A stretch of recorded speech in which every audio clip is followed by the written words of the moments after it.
So the dream that I had was called The Snake and the Hail Mary, and Don Bosco had a dream that he was walking along in a field surrounded by trees with, there were lots of boys there, and one of them,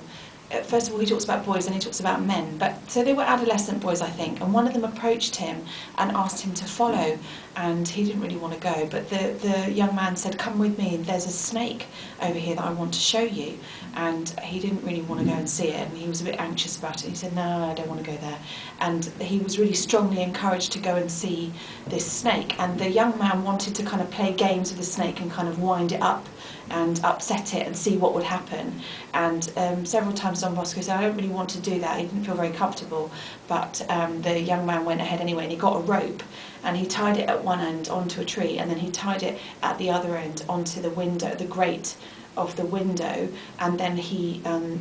kind of got the snake jumped up and ensnared itself in this rope, and ultimately the snake continued to sort of thrash around until it sort of basically disintegrated into lots of little pieces. And Don Bosco was really amazed at what happened, and he said to the young man, what just happened there?" And the young man took down the rope and put it into a box, and when he opened the box up, the rope was in the shape of a Hail Mary, and the basic theme, I think, having read it, was that Don Bosco didn't believe in telling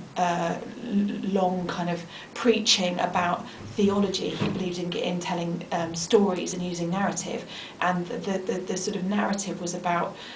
the snake representing evil, and the battle that we have, that kind of temptation to go and look at things, do things that don't feel very comfortable, but that our response to that and our only defence to that really is prayer. And that